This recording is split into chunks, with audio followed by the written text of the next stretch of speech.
नमस्कार, बहुत बहुत स्वागत करते हैं आपका लेट्स क्रैक यूपीएससी सीएससी के हिंदी माध्यम के इस प्लेटफॉर्म पे। प्रधानमंत्री एक्सप्रेस की बात कर रहे थे और प्रधानमंत्री एक्सप्रेस ने अपनी यात्रा शुरू की थी जवाहरलाल नेहरू जंक्शन से और चलते चलते देखिए हम आखिरी पड़ाव तक आ पहुंचे। और आज हम बात करने वाले हैं हमारे आधुनिक प्रधानमंत्री, जो हमारे अभी के वर्तमान प्रधानमंत्री हैं, नरेंद्र मोदी जी। तो नरेंद्र मोदी की चर्चा हम और आज आप साथ में क्लास में करने वाले हैं। कहा जाए तो उन्हीं के शब्दों में कहें तो 125 करोड़ देशवासियों के देश का प्रतिनिधित्व करने वाले मोदी जी के बारे में आज हम और आप चर्चा करेंगे। इसके पहले की चर्चा की शुरुआत करें, पहले कुछ इंपॉर्टेंट इन्फॉर्मेशन ले लेते हैं। देखिए ये स्लाइड तो मेरे बारे में है। यदि अन अकेडमी की बात करें तो प्रत्येक वर्ष 3 में से एक जो चयन है यूपीएससी में वो अन अकेडमी के प्लेटफॉर्म से होते आया है। ये प्रतिज्ञा बैच है जिसका सीधा मुखर्जी नगर से आप लाइव इसको देख सकते हैं और इसकी शुरुआत 1 जुलाई से हो चुकी है। यदि आप इसमें एडमिशन लेना चाहते हैं तो आप MK लाइव रेफर कोड का यूज़ अवश्य करें। ये अगेन EMI के मतलब आपके EMI जो कि 0% उस पर इंटरेस्ट पे दिया जा रहा है, उसके बारे में इंफॉर्मेशन है। ये कुछ ऑप्शनल बैचेस के बारे में जानकारी है जिसमें PSIR, ज्योग्राफी, हिस्ट्री, सोशियोलॉजी, सारे बैचेस सारे मैक्सिमम जो सब्जेक्ट्स हैं उनको कवर किया गया है। इनमें से यदि आप किसी में भी एनरोल करना चाहते हैं तो आप MK लाइव रेफर कोड का यूज़ अवश्य करें। अब जरा शुरुआत करते हैं भारत के प्रधानमंत्री नरेंद्र मोदी की। राइट, कहा जाता है जितने मतलब जितना जो ऊपर उठता है वो उतना ही ज़मीन से जुड़ा हुआ होता है, और कुछ ऐसा ही हमारे वर्तमान प्रधानमंत्री के जीवन के बारे में हमें देखने को मिलता है। जितने आलोचक हैं उतने प्रशंसक हैं, कहीं ना कहीं प्रशंसा भी बहुत है तो आलोचना भी बहुत है। खैर, कहा जाता है कि पॉलिटिक्स में criticism is the part of politics and in this way if we see the current prime minister of India, तो हम यहाँ पे देखेंगे कि कैसे यहाँ पे एक बैलेंस बना हुआ है, कैसे एक कहा जाता है ना मतलब आप क्रिटिसिज्म का लेवल देखेंगे तो कहेंगे चाय वाला भी देश का प्रधानमंत्री है। राइट, इनकी कोई कोई इनकी शिक्षा को लेके बात करता है, कोई इनके पहनावे को लेके बात करता है, कोई इनकी ओरेटरी स्किल्स को लेके बात करता है, कोई गप्पू भी बोलता है तो कोई मोदी जी भी बोलता है। जिस नारे से शुरुआत की, हर हर मोदी घर घर मोदी, तो क्या था, हर हर किसको हरना था और कैसे घर घर तक पहुंचे मोदी। तो मोदी की यात्रा को जरा आज हम आप समझने वाले हैं। पहले किसी का भी जब से हमने शुरुआत की है तो हमने दरअसल बिल्कुल प्रारंभ से शुरू किया है कि जीरो से देखा है प्रारंभिक जीवन उनका कैसे रहा है। तो एक बार जरा पिछले सारे चीज़ों को रिकॉल करें तो हमने देखा कि भारत की आज़ादी के बाद कांग्रेस ही पूरे भारत में रहती है। तो कांग्रेस के नेता पंडित जवाहरलाल नेहरू देश के प्रथम प्रधानमंत्री बनते हैं। 1964 में उनकी मृत्यु के बाद गुलजारी लाल नंदा बनते हैं कार्यवाहक प्रधानमंत्री। उसके बाद फिर लाल बहादुर शास्त्री बनते हैं देश के प्रधानमंत्री, लेकिन असामयिक मृत्यु हो जाती है उनकी। राइट, ताशकंद समझौते के दौरान फिर से गुलजारी लाल नंदा क्या बन जाते हैं, आपके कार्यवाहक प्रधानमंत्री। इस बार नेहरू की बेटी बनती है इंदिरा गांधी देश की प्रधानमंत्री। राइट, कुछ लोग कहते हैं नेहरू जितने आदर्शवादी उनकी बेटी उतनी ही कहा जाता है मतलब टिपिकल राजनीतिज्ञ थी। खैर, बहरहाल हमने चर्चा की भी थी और आपने देखा भी था, आप अपने हिसाब से मूल्यांकन करिएगा इंदिरा गांधी का। इंदिरा गांधी के बाद 75 में जब इंदिरा गांधी ने आपातकाल लगाया तो इस आपातकाल ने बड़े सारे नेताओं को जन्म दिया था, और 77 में जब आपातकाल हटाया गया तो भारत में एक गैर कांग्रेसी सरकार, जनता दल की सरकार बनती है। प्रधानमंत्री बनते हैं मोरारजी देसाई। मोरारजी देसाई एक गठबंधन की सरकार लेके आए थे, इनको समर्थन दे रहे थे चौधरी चरण सिंह, जिन्होंने कांग्रेस के साथ मिल के फिर से अपनी नई सरकार बना ली। इसके बाद देश के प्रधानमंत्री बनते हैं चौधरी चरण सिंह। फिर हमने देखा कि फिर से कम बैक करती हैं इंदिरा गांधी, और इंदिरा गांधी की 1984 में सिख दंगों के दौरान हत्या हो जाती है उन्हीं के अंगरक्षकों द्वारा, और भारत में पुनः इंदिरा गांधी के पुत्र राजीव गांधी देश के युवा प्रधानमंत्री बनते हैं। राजीव गांधी का जो कार्यकाल रहा, वैसे तो वो बहुत बड़ी मेजॉरिटी से देश के PM बने थे, लेकिन घोटाले बहुत सारे हुए और उन घोटालों को कहीं ना कहीं उन्हीं के वित्त मंत्री VP सिंह ने जब उजागर किया तो फिर से एक ऐसी पार्टी जीतती है जो गठबंधन की पार्टी रहती है, और इस बार जो है नेता बनते हैं, प्रधानमंत्री बनते हैं, वो थे VP सिंह। VP सिंह पुनः एक गठबंधन की सरकार लेके चल रहे थे, तो गठबंधन टूटता है और चंद्रशेखर बन जाते हैं कांग्रेस के सहयोग से भारत के प्रधानमंत्री। इन्हीं दौरान इलेक्शन की तैयारी हो ही रही थी कि चुनाव प्रचारों के दौरान राजीव गांधी की हत्या हो गई, और देश में जब पुनः चुनाव हुए तो कांग्रेस की सरकार बनी और पीवी नरसिम्हा राव बनते हैं देश के प्रधानमंत्री, जिनके बारे में हमने देखा था कि चाहे भारत को परमाणु संपन्न बनाने की बात हो या आर्थिक व्यवस्था से बचाने की बात हो, आपने देखा था कि अर्थव्यवस्था कितनी क्राइसिस में थी, उन सबसे धीरे धीरे निकाल के लेके जाते हैं पीवी नरसिम्हा राव। पुनः अटल बिहारी वाजपेयी जी की सरकार 13 दिनों में ही सरकार गिर जाती है, और जब सरकार गिरती है तो फिर से दो हमने देखा था, देवगौड़ा और आई के गुजराल। पुनः अटल बिहारी वाजपेयी की वापसी, और अटल बिहारी वाजपेयी के बाद फिर हमने देखा कि यूपीए जीतती है, यानी यूनाइटेड प्रोग्रेसिव अलायंस, और प्रधानमंत्री बनते हैं डॉक्टर मनमोहन सिंह।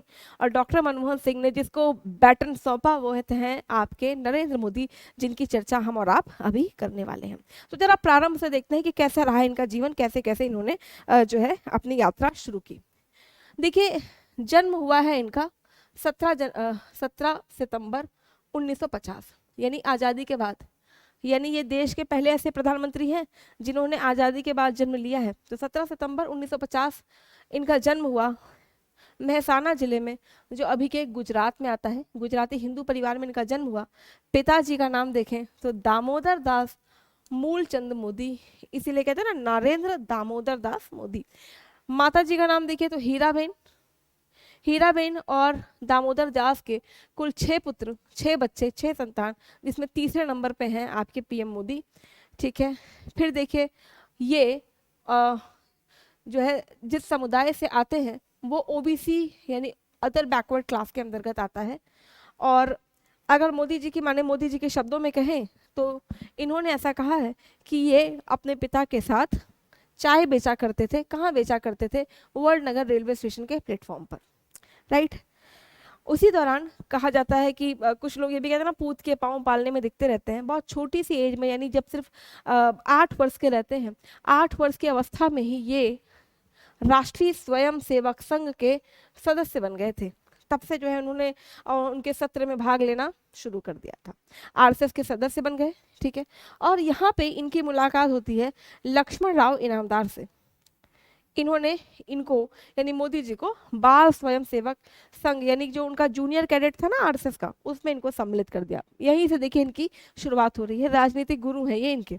ठीक है, तो 8 साल की उम्र, यानी अभी खेलने वलने वाली उम्र में ये प्रचार शुरू कर रहे हैं।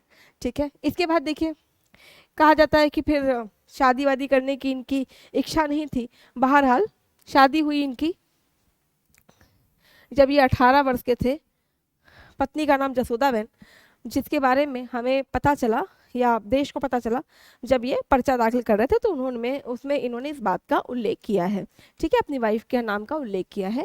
ठीक है, आधिकारिक रूप से अभी इनका कोई डाइवोर्स वगैरह तो नहीं हुआ है, लेकिन हाँ दोनों जो है मतलब ऑफिशियली कभी उन्होंने नहीं बताया था। हालांकि जब पर्चा दाखिल किया तब उन्होंने अपने ब्यौरे में जसोदाबेन का नाम लिखा था। अब देखते हैं कैसे इनका राजनीतिक करियर शुरू हुआ, राजनीति में कैसे आना हुआ। ठीक है, धीरे धीरे कैसे बढ़े, क्या क्या चीज़ें हुई, कैसे परिस्थितियां बदली और ये देश के पीएम बनने की ओर बढ़ रहे हैं। ठीक है, देखिए अगर शुरुआत करें तो आपने देखा कि ज़्यादातर जो नेता है ना वो सब कब जन्म ले रहे हैं? तो आपातकाल में ही हमें लालू यादव मिल रहे हैं। अब आपातकाल में ही मुलायम सिंह यादव भी मिले थे, राइट, और आपके चंद्रशेखर भी। लेकिन मोदी जी की बात करें तो ये भी आपातकाल के से ही शुरुआत कर रहे हैं। जेल तो नहीं गए। 1975 में देखिए जब आपातकाल लगा तो कई सारे जो विरोधी थे, जो सरकार विरोधी थी, उनको जेल में डाला जा रहा था, सबका मुंह बंद किया जा रहा था। ऐसे में जो आरएसएस थी, मतलब राष्ट्रीय स्वयं सेवक संघ था, राष्ट्रीय स्वयं सेवक संघ ने इन पर ये जिम्मेदारी डाली थी कि भाई तुम देखो प्रचार प्रचार करते रहना और जो सरकार का ये रुख है ना लोगों को उससे अवगत कराओ।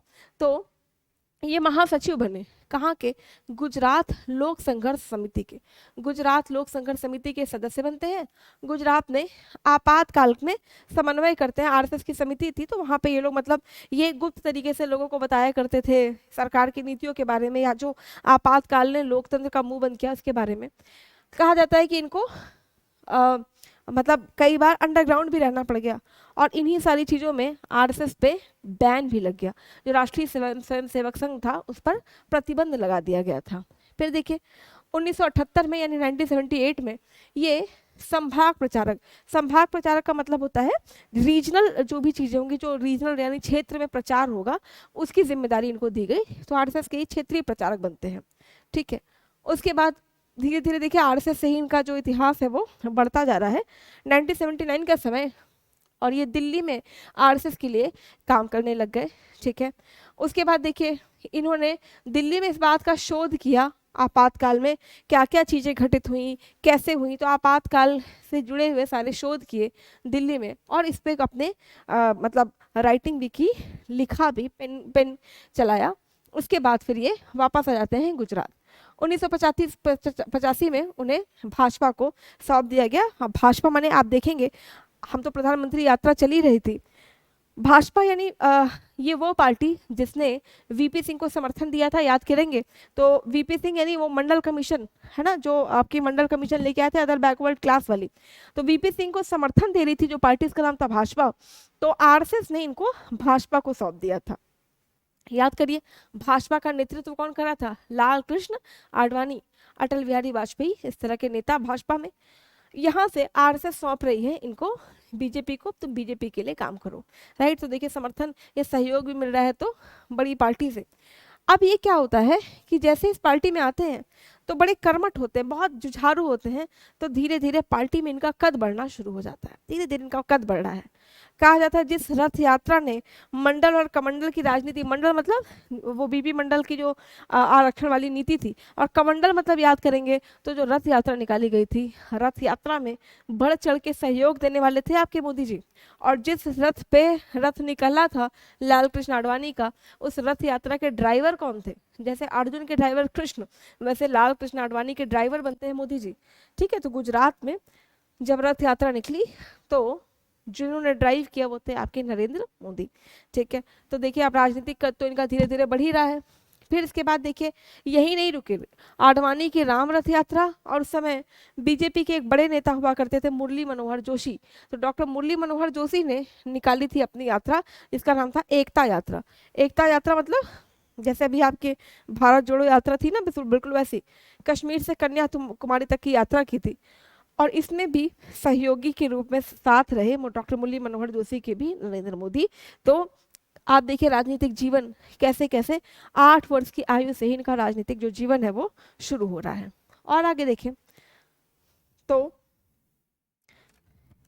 कुछ ऐसी परिस्थितियां बन गई कि ये सीधा बने जो है गुजरात के मुख्यमंत्री। कैसे बने, देखिए जो गुजरात के मुख्यमंत्री थे, गुजरात के मुख्यमंत्री थे वो थे केशव भाई जो पटेल थे, वो मुख्यमंत्री थे। अब होता क्या है कि कहीं ना कहीं जो महत्वाकांक्षाएं थी लोगों की, तो जो तत्कालीन मुख्यमंत्री थे उन सभी लोगों को लगता था कि एक दिन कहीं मोदी जी उनके लिए चुनौती ना प्रस्तुत कर दें, तो वो हमेशा थोड़ा सा धीरे धीरे हम देखते थे कि फ्रैक्शंस आने लगे थे उनके बीच में। बहरहाल होता क्या है कि अगर आपको याद हो तो 2001 के समय में गुजरात में बहुत बड़ा एक त्रासदी आ गई थी, कच्छ में एक बहुत बड़ी भूकंप आ गई थी। तो जो उस समय के मुख्यमंत्री हैं उनका भी स्वास्थ्य धीरे धीरे से खराब होने लग रहा था, और उस पर्टिकुलर भूकंप को या जो त्रासदी है उससे जो जनता है उसको रेस्क्यू करना बहुत ज़रूरी था। ठीक है, उसमें विकास कार्य करने बहुत ज़रूरी थे। ऐसे में क्या होता है कि नरेंद्र मोदी को वहाँ पे नेता चुन लिया जाता है, बहुमत दल का नेता चुना जाता है, और ये वहाँ के मुख्यमंत्री हो जाते हैं, गुजरात के मुख्यमंत्री हो जाते हैं। इन्होंने जो अर्थक्वेक पीड़ित लोग हैं उनकी बहुत हेल्प की। उसके बाद देखिए इन्होंने बाईपोल, हम लोगों ने डिस्कस किया था, बाईपोल मतलब कि चुनाव हो जाए तो फिर से जो है जो चुनाव हो तो उसको उपचुनाव कहते हैं। 7 अक्टूबर को इन्होंने शपथ ली और 24 फरवरी 2002 को इन्होंने उपचुनाव जीता, बाईपोल इलेक्शन हुए गुजरात में, उपचुनाव को जीता भी। और इसमें इन्होंने अपने कांग्रेस के जो प्रतिद्वंदी थे अश्विन मेहता को हरा दिया, और ये बन जाते हैं गुजरात के मुख्यमंत्री, लॉन्ग सर्विंग चीफ मिनिस्टर हैं ये गुजरात के। अब होता क्या है कि 2002 में, अभी सीएम बने ही थे कि 2002 में गुजरात में एक बहुत बड़ा दंगा हो गया गुजरात के गोधरा में। कहीं ना कहीं आप न्यूज़ में देखते हो ना, गोधरा कांड। हुआ क्या था कि हिंदू तीर्थ यात्रियों से एक मतलब आपकी ट्रेन थी साबरमती एक्सप्रेस जिसमें हिंदू तीर्थ यात्री थे, और जो बाबरी मस्जिद डिमोलिश के बाद लौट रहे थे साबरमती एक्सप्रेस से। कहा जाता है गोधरा नाम की जगह पे उस पूरी बोगी में ही आग लगा दी थी। इस घटना ने जो हिंदू मुस्लिम विवाद है उसको इतना ज़्यादा बढ़ावा दे दिया था कि कहीं ना कहीं हिंदू मुस्लिम आपस में लड़ने लग जाते हैं, भीषण नरसंहार होता है। और इस नरसंहार के बाद कहा जाता है कि तत्कालीन राज्य सरकार ने कोई हस्तक्षेप नहीं किया। मुस्लिमों के खिलाफ भी कट्टरता हुई, हिंदुओं के खिलाफ भी कट्टरता हो रही है, और इस लेवल पे होने लगी थी कि कहा जाता है वाजपेयी, अटल बिहारी वाजपेयी इस बात से बहुत मतलब दुखी हो जाते हैं, नाखुश होते हैं। इवन यहाँ तक कहा गया था कि मोदी की जो सरकार है इसको सस्पेंड कर देना चाहिए। इवन जब सस्पेंड तो नहीं किया अटल बिहारी वाजपेयी ने, लेकिन हाँ इन्होंने जरूर ये मुख्यमंत्री से कह दिया था कि जो है मुख्यमंत्री को अपना राजधर्म जरूर निभाना चाहिए। बहरहाल जो ये गोधरा कांड है या जो ये कम्युनल टेंशन्स हुई गुजरात में, ये अभी बड़ा कार्यकाल नहीं हुआ, मात्र 1 साल के अंदर ही इतना बड़ा कांड गुजरात ने देख लिया। इसके बाद क्या होता है, दूसरा कार्यकाल शुरू होता है, फिर से ये चुन के आ जाते हैं 22 दिसंबर 2002। फिर इन्होंने शपथ ली, ठीक है, शपथ ली। और कहा जाता है कि जो पार्टी थी या जो भाजपा के लोग थे, या अटल बिहारी वाजपेयी की बात करें या लाल कृष्ण आडवाणी की, तो कहीं ना कहीं लोग नहीं चाह रहे थे कि फिर ये सीएम बने, जो जिस तरीके का कांड हो गया था गोधरा में। और क्योंकि जो भाजपा की सरकार है एक गठबंधन की सरकार थी जिसको बहुत सारी पार्टियों ने समर्थन देके रखा था, ऐसे में जो डीएमके है उन्होंने भी समर्थन देके रखा था, राइट। तो सारी पार्टियों के राडार पे आ गया था गुजरात इंसिडेंट कि भाई इतना बड़ा कांड हो गया मुसलमानों के खिलाफ, तो ये भी डर था कि कहीं बाकी लोग समर्थन वापस ना ले लें। इनके ऊपर प्रेशर बढ़ रहा था कि भाई तुम इस्तीफा दे दो।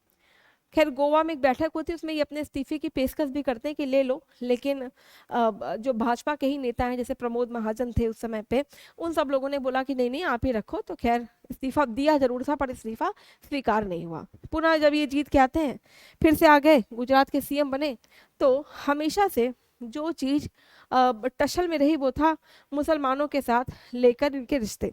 इस रिश्ते की हमेशा आलोचना होती रही। कहा जाता है कि इन्होंने कभी भी मुस्लिमों के साथ, मतलब जब सीएम थे तो उस तरीके का व्यवहार नहीं किया जो अपेक्षित था। इवन यहाँ तक कहा गया कि ये उन्हीं जगहों पर जाया करते थे जो हिंदू डोमिनेटिंग होते थे, मुसलमानों के जो भी चीज़ें हैं या जो भी रैलियाँ हैं उसको उसमें पार्टिसिपेट नहीं करते थे। इवन कई जगह पे ये भी इंसिडेंट देखे गए कि जो मुसलमानों ने अपनी मतलब जो वस्त्र वगैरह जब इनको गिफ्ट किया तो इन्होंने उसको पहनने से भी खैर मना कर दिया था। यहाँ तक की भी बातें देखी गई। और इस वजह से कहा जाता है अमेरिकी विदेश विभाग ने अंतर्राष्ट्रीय धार्मिक स्वतंत्रता पर उस देश के आयोग की सिफारिशों के अनुसार जिस व्यक्ति को वीजा देने से मना किया था, रोक लगा दी थी अमेरिका में प्रवेश पे, और वो व्यक्ति थे आपके नरेंद्र मोदी, जो अभी आप देख रहे हैं यूएस में जा रहे हैं, यूएस के संसद में जा रहे हैं, है ना। इतना उनको उनके जाने पे किस तरीके की मोदी मोदी के नारे लगते हैं। कभी अमेरिका ने उन पे बैन लगा दिया था, और केवल अमेरिका ही नहीं बल्कि ब्रिटेन ने भी, यूरोप के देशों ने भी बैन लगाया था, राइट। खैर जब ये मुख्यमंत्री बनते हैं तो धीरे धीरे जब ये सीएम बन गए तो इन्होंने गुजरात के विकास के मॉडल को चेंज किया। जहां एक और आरएसएस सपोर्ट करता है समाजवादी नीतियों को, वहीं उसी के उलट मोदी जी ने सपोर्ट किया निजीकरण को, प्राइवेटाइजेशन को, जो थोड़ा सा आरएसएस के जो मूल सिद्धांत थे उनसे थोड़ा सा डिफ्लेक्शन है।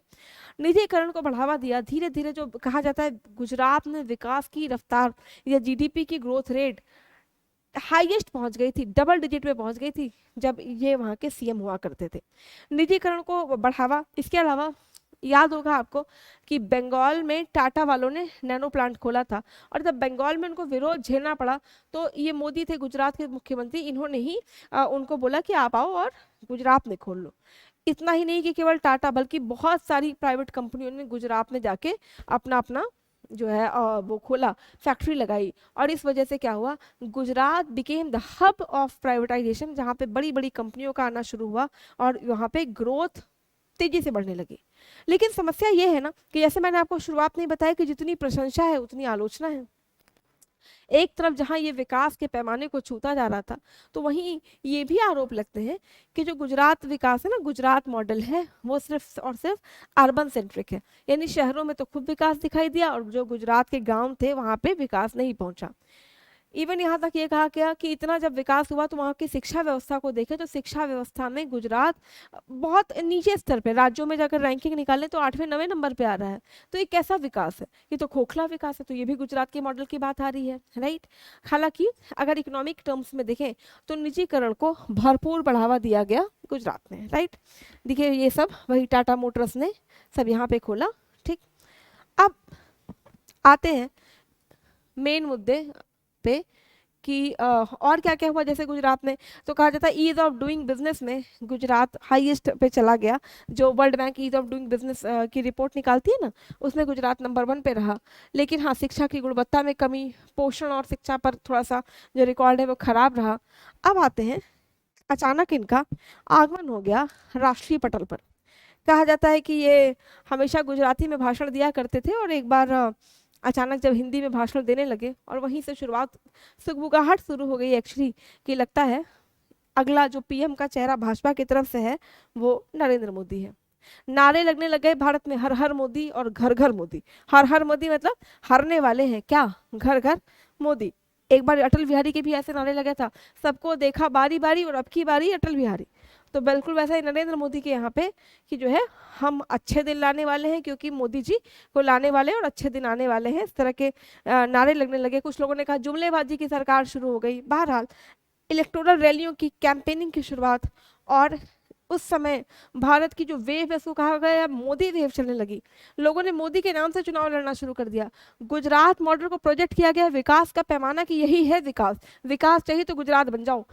एक नारा, पूरे भारत को गुजरात बना देंगे, गुजरात जैसा अर्थव्यवस्था ला देंगे। भारी बहुमत और चुनावों का जोरदार प्रचार, खूब सारे जुमले, खूब सारे नारे लगे। उस समय नमो नमो का नारा शुरू हो गया, नमो नमो नमो नमो हो गया। और उन्हीं एक एक नाम पे भारत में क्लीन स्वीप मिली भाजपा को, और भाजपा बनती है आपकी जीती हुई पार्टी, बहुमत की पार्टी, और एक ऐसी पार्टी जिसने बहुत दिनों बाद बहुमत हासिल किया था, एक पूर्ण बहुमत की सरकार। और इस पूर्ण बहुमत के नेता बने आपके नरेंद्र दामोदर दास मोदी। कहा जाता है जब संसद जाते हैं पहले दिन तो संसद की सीढ़ियों का चरण मतलब पैर छूते हैं और जो है संसद में प्रवेश करते हैं।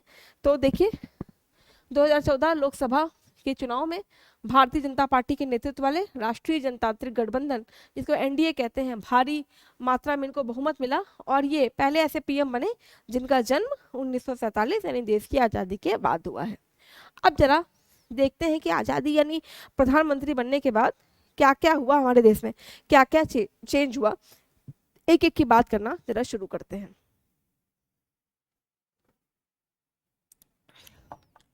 देखिए भारत में 1947 के बाद जो एक आयोग था जो कहीं ना कहीं नींव माना जाता था अर्थव्यवस्था का, जिसका नाम था योजना आयोग, पंडित नेहरू ने इसका गठन किया था।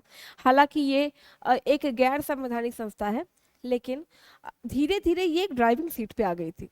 आलोचना इस बात की होने लगी थी कि इसके पास आर्थिक व्यवस्था भी थी, यानी ये फंड एलोकेशन भी कर सकती थी। आपने सुना होगा ना कि विशेषाधिकार अनुदान जो होता है वो आपका योजना आयोग देती थी। इस चीज को लेके लगता था कि कोऑपरेटिव फेडरलिज्म कहाँ है सहकारी संघवाद, क्योंकि इसमें राज्यों का कोई से नहीं था। ऐसे में लाल किले की प्राचीर से सबसे पहले जो नरेंद्र मोदी है उन्होंने डिक्लेयर किया कि योजना आयोग को हमें समाप्त करना चाहिए और योजना आयोग की जगह एक नई बॉडी लाएंगे जिसका नाम होगा नीति आयोग। क्योंकि योजना आयोग को आपने फंड एलोकेशन की ताकत दे दी और ये फंड एलोकेशन जो है इसकी ताकत किसी गैर संवैधानिक संस्था को नहीं मिलनी चाहिए। नई बॉडी लाई गई जिसका काम है केवल और केवल क्या करना, सुझाव देना। अब देखिए सुझाव कौन देगा, सुझाव वो देगा जो विधि का या विषय का विशेषज्ञ होगा। जहां एक और योजना आयोग को लीड करते थे सामान्य आईएएस ऑफिसर, जो जैसे आपके आईएएस ऑफिसर के एग्जाम में जीएस के पेपर आते हैं ना, जनरल यानी सामान्य बातें जानिए, और दूसरी ओर योजना आयोग में कहा गया विशेषज्ञ को बैठाओ। आईएएस ऑफिसर को क्या पता कि भाई कृषि में सुधार कैसे करना चाहिए, या लेट से कि मान लो कि हमें सफाई या स्वच्छता में कैसे काम करना चाहिए, ये तो उस विषय का विशेषज्ञ बता सकता है। इसीलिए नीति आयोग में जो बैठे वो विशेषज्ञ बैठे और जो योजना आयोग में बैठे थे वो सामान्य थे। तो यहाँ से एक बॉडी बनाई गई NITI Aayog, which is the think tank of India, जो विचार करने वाली संस्था है। तो पहला काम योजना आयोग हटा और नई संस्था आ गई आपकी नीति आयोग। फुल फॉर्म देखें तो national institute for transforming India, transform कर देना है। फिर देखिए एक जो फ्लैगशिप स्कीम लेके आए वो था डिजिटल इंडिया। इंडिया का क्या करना है, डिजिटलाइजेशन। ठीक है, डिजिटलाइजेशन का मतलब, डिजिटल का मतलब हर चीज में आधुनिकता यानी तकनीकी की पहुंच बढ़ाइए। हर हाथ में अगर फोन है तो उस फोन को यूज करना, यानी जो आपकी डिजिटल साक्षरता है, डिजिटल लिटरेसी है, उसको बढ़ाया जाए। कि आप ज़्यादातर देखो गवर्नेंस की जो दो सबसे बड़ी समस्या है वो है जवाबदेहिता और पारदर्शिता। जवाबदेहिता और पारदर्शिता तब और सुनिश्चित हो जाएगी जब भारत में डिजिटलाइजेशन हो जाएगा। और इस चीज़ को समझते हुए, बखूबी समझते हुए कहा गया कि क्या करो, भारत में डिजिटल इंडिया का कॉन्सेप्ट लाओ, हर चीज़ को डिजिटलाइज करना शुरू करो। शासन आपके द्वार कब पहुंचेगा, टैगलाइन है शासन आपके द्वार, गवर्नमेंट एट योर डोर। और गवर्नमेंट आपके डोर पे कब पहुंचेगी, खटखटाएगी थोड़ी। यानी आपका जो डिवाइस है, आपका जो एक मोबाइल फोन है, वही आपको बता दे कि भाई देश में चल क्या रहा है। आपको अपने कोई भी एप्लीकेशन है उसका आप सिंगल क्लिक पे पता कर सके। That is the basic idea of government at your door. इसीलिए भारत में शुरुआत हुई डिजिटल इंडिया मिशन की।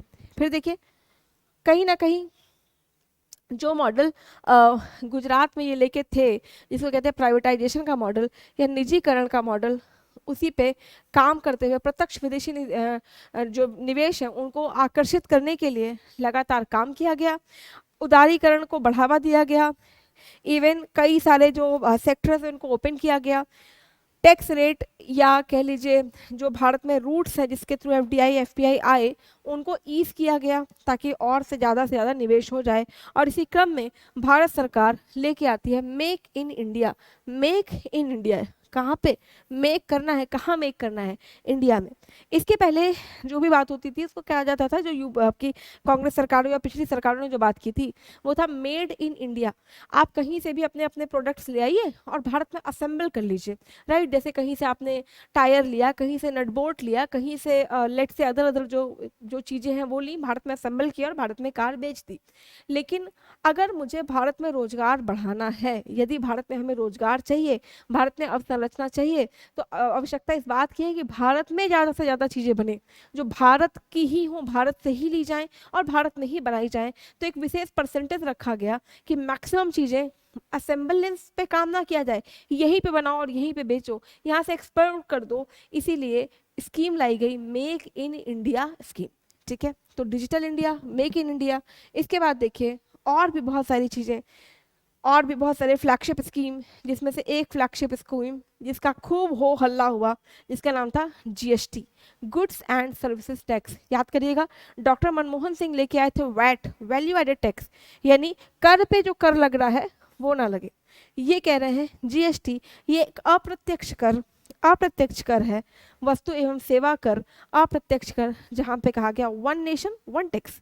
ठीक है, एक देश में जो कर व्यवस्था वो एक जैसी हो, तो जीएसटी को यहाँ पे लाया गया, वस्तु एवं सेवा कर, और 1 जुलाई 2017 से ये प्रभावी हुआ।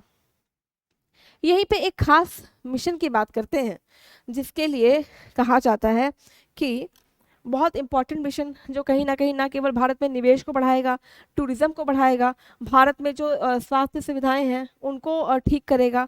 और उस मिशन का नाम है आपका स्वच्छ भारत मिशन। ठीक है, स्वच्छ भारत मिशन, इसकी शुरुआत की गई भारत में। ठीक है, 2 अक्टूबर गांधी जयंती के दिन। अब होता क्या है कि महात्मा गांधी को वैसे भी स्वच्छता बहुत पसंद है, रहा करती थी, इसीलिए जो ये स्वच्छ भारत मिशन है इसका लोगो आप देखेंगे तो चश्मा है। और मोदी जी खुद कहते थे कि भाई देखो चश्मे से महात्मा गांधी देख रहे हैं, ये कितनी सफाई आपने रखी है। ठीक, तो स्वच्छ भारत मिशन यानी स्वच्छता को लेके एक मुहिम छेड़ दी गई। और यहाँ पे जो सबसे खास बात थी स्वच्छ भारत मिशन की वो ये थी कि जो ओपन डिफेकेशन है ना, जो खुले में लोग शौच जाया करते थे उससे बचाना, और जो मैला ढोते थे, मतलब जो ह्यूमन एक्सक्रीटा को लोग हाथों से धोते थे, मैला ढोने का काम करते थे, जिससे ना केवल स्वास्थ्य समस्याएं पैदा होती थी बल्कि एक तरीके की कुप्रथा है, इन दोनों को एराडिकेट किया गया। स्वच्छता को बढ़ावा दिया गया, और अभी आप देखिए लोगों में स्वच्छता को लेकर धीरे धीरे जो जागरूकता का स्तर है वो कितना बढ़ा है। तो एक बड़ा मिशन स्वच्छ भारत मिशन, यानी स्वच्छता हो गई तो बीमारी अपने आप नहीं होगी। ठीक है, डॉक्टर वगैरह की क्या जरूरत है। देखिए आप कहीं ना कहीं तो सफाई कर्मियों का जो सम्मान है या स्वच्छता को लेकर आम आदमी में जो जागरूकता है, इसके लिए क्या किया गया था, ब्रांड एम्बेसडर्स बनाए गए थे। उन लोगों को प्रोत्साहित किया गया था कि भाई तुम करो ताकि बाकी लोग तुमसे सीखें। तो भारत में लेके आइए स्वच्छ भारत मिशन। और आगे देखिए और क्या क्या चीजें। देखिए इन्होंने जो अगर हम इनकी बात करें कि जो है किस तरीके से वो लेके गए, मतलब इकॉनमी को लेके गए, या अगर हम बात करें कि जो आपकी आईआर के रिलेशन है, तो जैसे doctor Manmohan Singh multi dimensional approach लेके चलते थे, सेम वे इस चीज को ये भी फॉलो कर रहे हैं।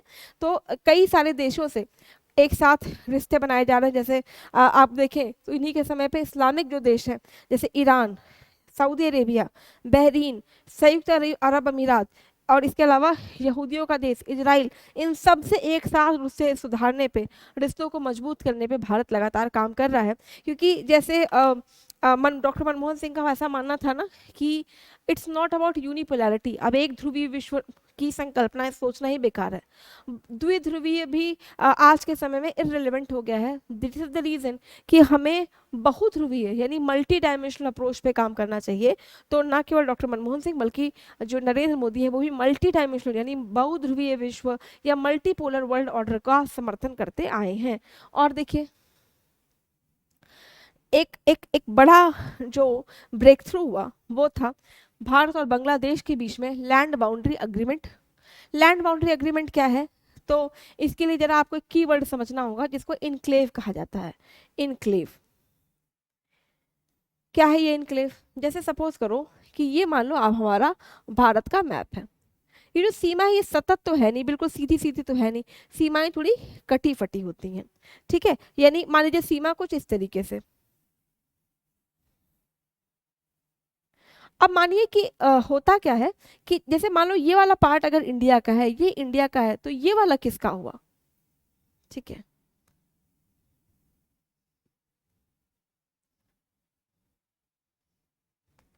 सपोज करिए इतना भारत के अंदर आ गया, इतना किसी और देश में जा रहा है, फिर इतना किसी और देश में, ये वाला भारत में आ रहा है। तो इन्हीं को हम इनक्लेव या गलियारे कहते हैं।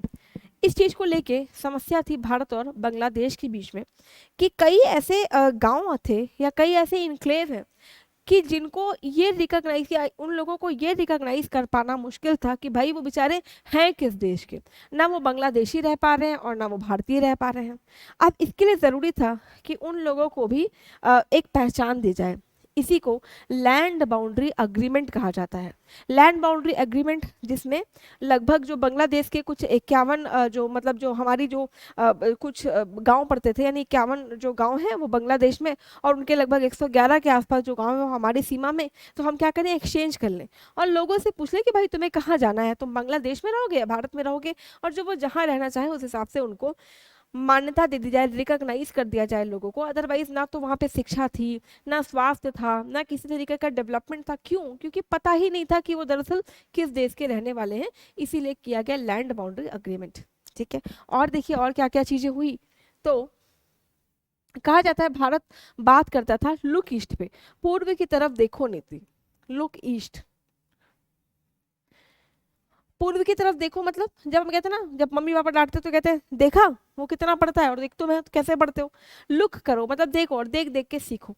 जब इनका शासन आया तो ये कहा गया सिर्फ देखने भर से काम नहीं चलेगा, अब कुछ करने की बारी है। तो लुक ईस्ट बदल गया एक्ट ईस्ट में, और यहाँ से लगातार हमारी इंगेजमेंट बढ़ रही है आसियान देशों के साथ, पूर्व के देशों के साथ, बहुत सारे मुद्दों पे। चाहे वो नॉर्थ ईस्ट के जो हमारे प्रदेश उनको जोड़ना हो, टीएमटी हाईवे आपने नाम सुना होगा, ट्राई मल्टीलेटरल हाईवे जो बन रहा है। ठीक है, इसके अलावा बीसीआईएम कॉरिडोर पे जो चर्चाएं थी उसमें थोड़ी तेजी आई। इसके अलावा RCEP regional comprehensive economic partnership का नाम सुने होंगे, एपेक की जो बैठक है, रायासीना डायलॉग्स। ठीक है, ये सारी जो मूवमेंट्स हैं वो चलाए जा रहे हैं, इन सब चीज़ों की शुरुआत हो रही है। क्यों? क्योंकि अब हम पूर्व की तरफ देख नहीं रहे हैं, अब हम पूर्व की तरफ एक्ट भी कर रहे हैं। नाम रखा गया एक्ट ईस्ट पॉलिसी। फिर देखिए कहा जाता है कि जैसे ही शासनकाल शुरू हुआ मोदी जी का, वैसे ही जो हमारे सैन्य व्यय है, सैन्य व्यय में वृद्धि की गई, सेना के लिए वृद्धि की गई। हमने देखा बहुत सारे डील्स भी किए गए, राफेल से लेके कितने सारे डील, और सेना के लिए जो है कहीं ना कहीं जो व्यय है वो भी बढ़ाया गया। इसी में एक बड़ी घटना जिसको आप सर्जिकल स्ट्राइक के नाम से जानते हैं, सर्जिकल स्ट्राइक इन्हीं के समय पे हुई। और मुद्दा ये था, ये कहा जाता है कि भारत में उन दिनों लगातार चिटपुट यानी प्रॉक्सी आतंकवादी हमले हो रहे थे। अब उन हमलों की श्रृंखला चली रही थी कि सेना के जो मतलब जो सेना का हेडक्वार्टर है, जहाँ पे सेना का की फैमिली भी रहा करती थी, सोते हुए हमारे सैनिकों को मार डालने की कोशिश की गई। इवन इस कोशिश में जब पहचाना गया, जब सेना मतलब कि कौन लोग थे, तो पहचानने पे एकदम साबित हुआ कि जो है पाकिस्तान के लोगों ने छलपूर्वक छद्म युद्ध करते हुए हमारे सोते हुए सैनिकों पर प्रहार किया। राइट। अब जरूरी है कि कहा जाता है कि जो है जैसे हमारे शरीर में कभी घाव हो जाता है, तो रहता तो हमारे शरीर का भाग है, लेकिन हमें उसको काटना पड़ता है ना, सर्जरी करानी पड़ती है। इसीलिए हमें पूरा शरीर नहीं काटना है, हमें पूरे शरीर से कोई दिक्कत नहीं है। गांधी के शब्दों में कहे तो पाप से घृणा है, पापी से नहीं। यानी हमें पाकिस्तान से दिक्कत नहीं है, लेकिन जो पाकिस्तान जो प्रॉब्लम करता है हमें, उससे दिक्कत है। ऐसे में भारतीय सेना के जवानों ने निश्चय किया कि हम करेंगे सर्जिकल स्ट्राइक। सर्जिकल मतलब उन उन लोगों को चुन के मारना है, उन उन लोगों को मारना है जिन्होंने हमारे मतलब भारत में अशांति फैला रखी है। तो सर्जिकल मतलब उसी जगह का हमें निदान करना है। थल सेना ने कमान संभाली, सर्जिकल स्ट्राइक हुआ और चुन चुन के आतंकवादियों को वहां पे मारा गया। सर्जिकल स्ट्राइक में अचानक भारत में आतंकवादी हमले कम हो गए। अब ज्यादा दिन बीते भी नहीं थे कि होता क्या है कि हमारा जो कॉन्वॉय है पास हो रहा था, सीआरपीएफ का कॉन्वॉय, वहां से एक गाड़ी आके टकराती है जो आरडीएक्स से भरी हुई थी, और उसमें हमारे जवान शहीद हो जाते हैं। 40 के करीब जवान शहीद हुए। श्रद्धांजलि दी गई, खुद प्रधानमंत्री द्वारा दिल्ली में उनको श्रद्धांजलि दी गई। और इसके बाद ये एक ऐसी घटना थी, ये एक ऐसी घटना थी, एक कायरतापूर्ण जो हमले थे वो थे। और इसका जवाब देना इसलिए भी ज़रूरी था ताकि दोबारा कोई भारत की सरहद पे इस तरीके से ना केवल हमला करे, बल्कि हमला करने की सोचे भी नहीं। कमान संभाली इस बार वायुसेना ने, और फिर से सर्जिकल स्ट्राइक शुरू की गई। कहा जाता है कि वायुसेना को पहले से पता था कि यहाँ से रिटेलिएशन जरूर होगा। वो लोग मतलब पाकिस्तान भी यहाँ से रिटेलिएट करने की शुरुआत करता है। इमरान खान उस समय वहाँ के प्रधानमंत्री थे। रिटेलिएट हो रहा है तो होता क्या है कि वो वहाँ पे जो उनका सबसे पावरफुल जहाज था जो अमेरिका से उन्होंने लिया था, उससे लड़ रहे थे। और भारत के लोग, भारत के जो जबाज थे, वो मिक्स से लड़ रहे थे, फिर भी हमने उनको खदेड़ दिया।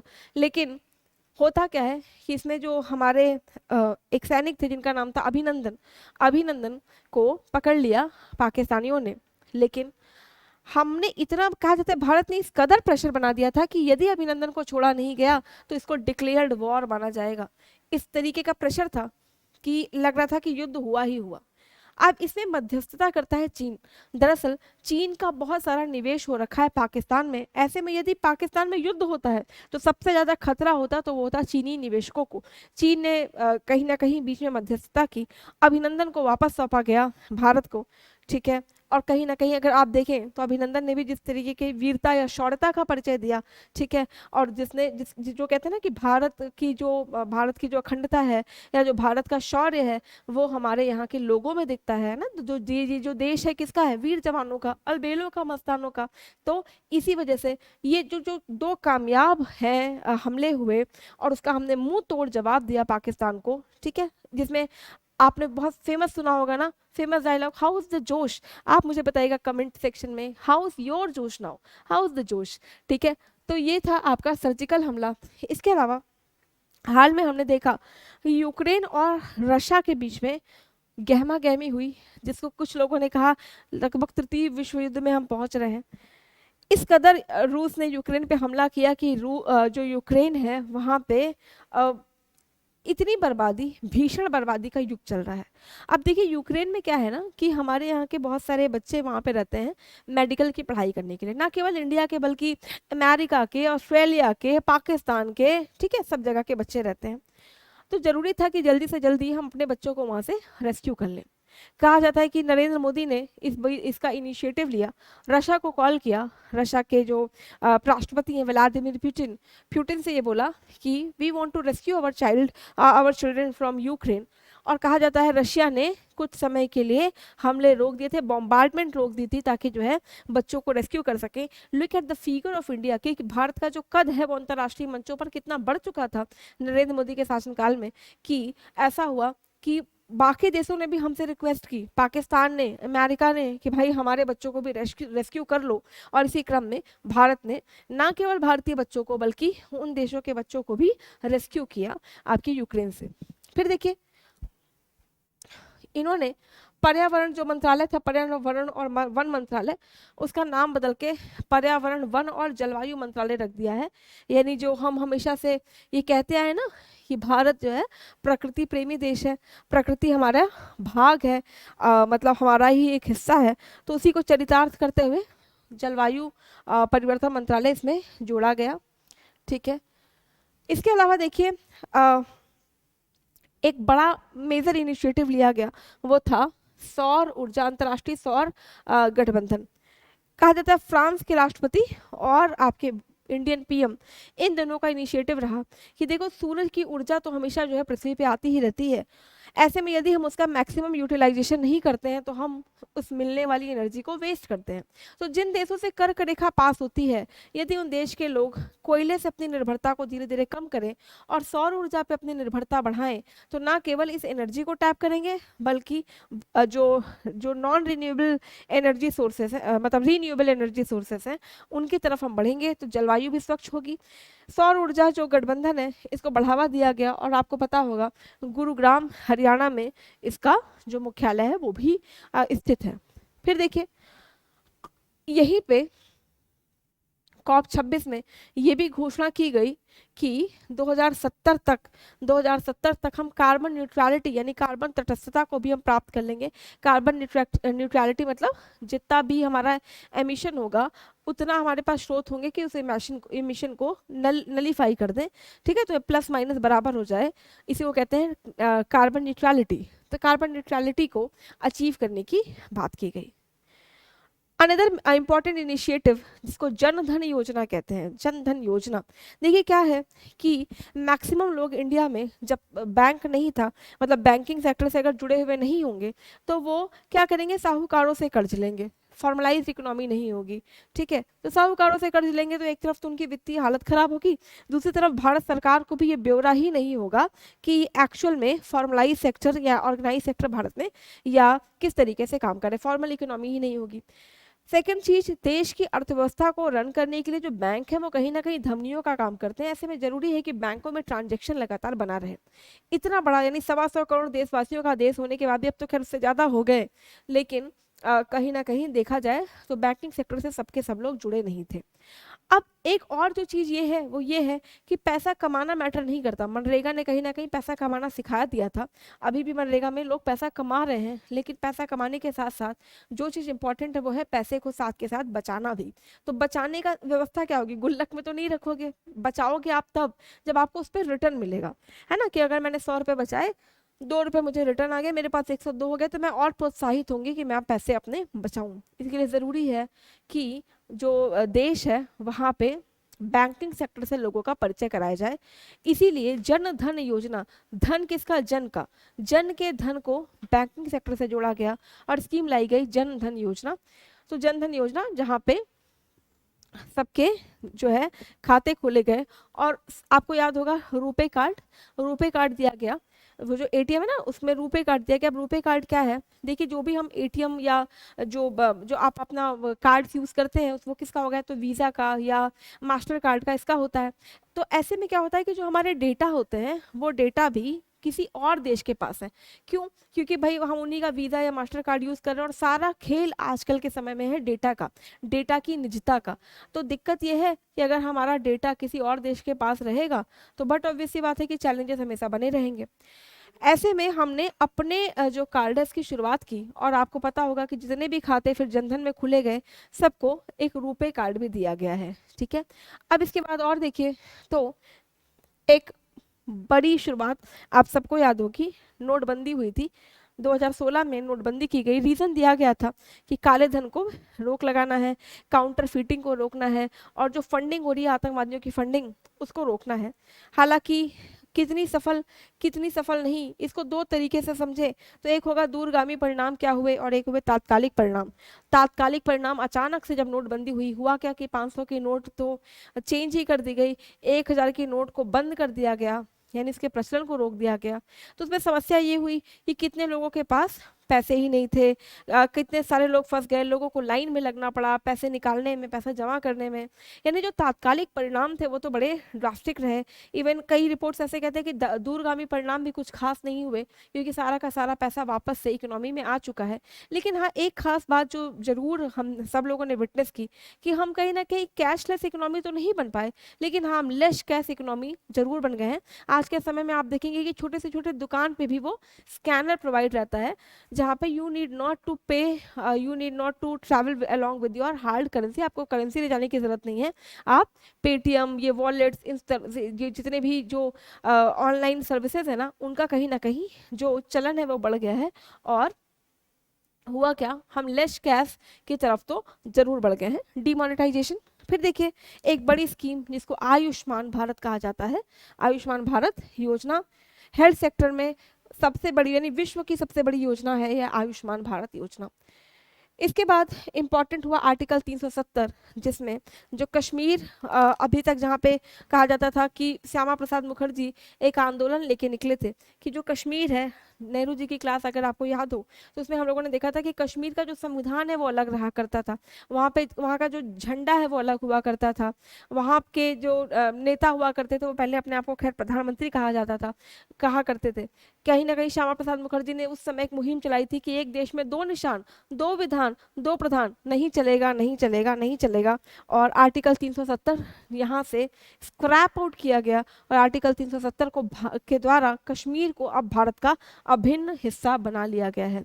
राइट, लगातार जो कश्मीर है आप देखेंगे वहाँ पे G20 की बैठक हुई, G20 के जो नेता हैं उन्होंने ना केवल उसको प्रेस किया, वहाँ पे आतंकवादी गतिविधियों को काफ़ी हद तक काबू कर लिया गया है। राइट, तो आर्टिकल 370 कश्मीर का मुद्दा, कश्मीर मुद्दे पे हम एक डिटेल्ड वीडियो आपके साथ लेके आएंगे, जिसमें हम लोग बिल्कुल जीरो से समझेंगे आर्टिकल 370 कैसे कैसे क्या क्या हुआ उसमें।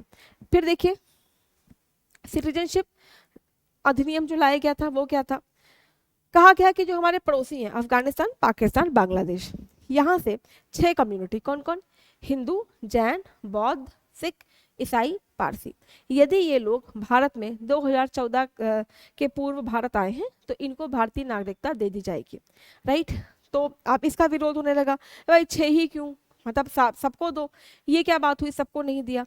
तो दरअसल अगर आप इस बिल के प्रावधानों को देखें तो इसमें बात होती है माइनॉरिटीज़ की, और उन माइनॉरिटीज़ की या इमिग्रेंट्स की जो भारत में आ गए हैं और इनका वहाँ पे उन देशों में परसिक्यूशन हुआ है, यानी उन देशों में ये लोग माइनॉरिटीज़ हैं और उनका वहाँ पे परसिक्यूशन हो रहा है, कम संख्या में है, इसीलिए भारत में क्योंकि रही रहे इमिग्रेंट्स हैं तो अच्छा होगा कि भारत सरकार इनको नागरिकता दे दे।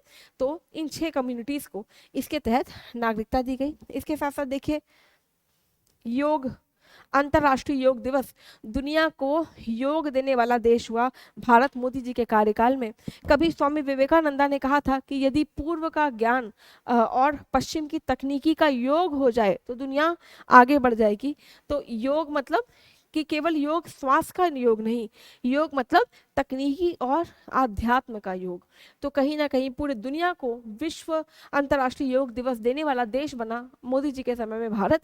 और अब देखिए कहीं ना कहीं देखिए यूनाइटेड नेशन, अभी हमने कुछ दिनों पहले ही अंतर्राष्ट्रीय योग दिवस मनाया है जिसको वर्ल्ड वाइड एक्सेप्ट किया गया है। राइट, तो अंतर्राष्ट्रीय योग दिवस इसकी शुरुआत कहा जाता है। कोविड-19 में प्रशंसनीय जो है काम किया भारत ने, ना केवल विश्व के बहुत सारे देशों ने इसमें भारत की प्रशंसा की, जिसमें कहा गया कि मतलब अगर यूनाइटेड नेशन के शब्दों में कहें तो उन्होंने मोदी जी की प्रशंसा करते हुए कहा कि इतना बड़ा जो लॉकडाउन, इतने बड़े देश को इतने समय तक लॉकडाउन में रखना और उसको इतना सही से हैंडल करना एक बहुत बड़ी बात थी। इवन कहा जाता है फ्री ऑफ कॉस्ट जो है टीका प्रोवाइड करना, इतनी बड़ी जनसंख्या को, ये भी एक प्रशंसनीय काम था, ना केवल अपने देश में बल्कि हमने बहुत सारे जो ऑपरेशन, आपने मित्र सुना होगा, इसके तहत कई सारे देशों को भी हमने क्या किया, वैक्सीन वगैरह उपलब्ध कराई है।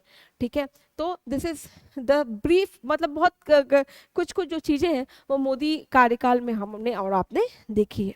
इसके बाद देखें तो इनको बहुत सारे देशों ने अपने सर्वोच्च सम्मान से भी नवाजा है। कुछ अगर हम देखें तो सऊदी अरेबिया ने इनको अब्दुल अजीज अल का जो इनके यहाँ का सर्वश्रेष्ठ सम्मान है उससे नवाजा। वहीं अफगानिस्तान ने गाजी अमीर अमानुल्लाह खान का जो ऑर्डर है उससे इनको नवाजा है, ये भी यहाँ का सर्वोच्च सम्मान है। इसके अलावा हाल ही में भी 25 जून 2023 को इन्हें इजिप्ट ने अपने सर्वोच्च नागरिक सम्मान से नवाजा है। इसके अलावा देखिए भूटान ने ड्रैगन किंग का ऑर्डर दिया है। ऐसे बहुत सारे सम्मान जिसमें अमेरिकी सम्मान भी शामिल है, उससे मोदी जी को नवाजा गया है। राइट, मार्च 2014 और जून 2014 में इनको टाइम मैगजीन के एशियाई संस्करण के कवर पर मतलब प्रदर्शित किया गया। और ये कुछ ही भारतीय राजनेता हैं जिनको इसमें से प्रदर्शित किया गया है, उसमें से आपके वर्तमान प्रधानमंत्री भी एक हैं। इसके साथ साथ 2015 में मोदी को टाइम के इंटरनेट पर 30 सबसे प्रभावशाली लोगों में से एक नामित किया गया। इसके बाद भी आप देखते होंगे कि जिन भी देशों में इनकी यात्रा हुई, चाहे वो खाड़ी के देश हों, चाहे हमारे जो विकसित देश है, अमेरिकी देश हों, यूरोपियन देश हों, कहीं ना कहीं बढ़ चढ़ के इन्होंने ना केवल भाग लिया बल्कि जो भारत का कद है वो भी धीरे धीरे हम देखते हैं अंतर्राष्ट्रीय मंचों पर जो छवि है वो भी बहुत बहुत हद तक उभरी है। बहुत हद तक मतलब अगर देखें तो कहीं ना कहीं ऐसा हुआ है कि भारत का कद इतना बड़ा होता जा रहा है कि जो अन्य देशों में भी नारे लगने लगे हैं मोदी मोदी और भारत माता की जय के। राइट, तो ये तो जो है सफर रहा अभी तक के भारत का 1947 से आज हम 2023 में खड़े हैं, नरेंद्र मोदी तक खड़े हैं।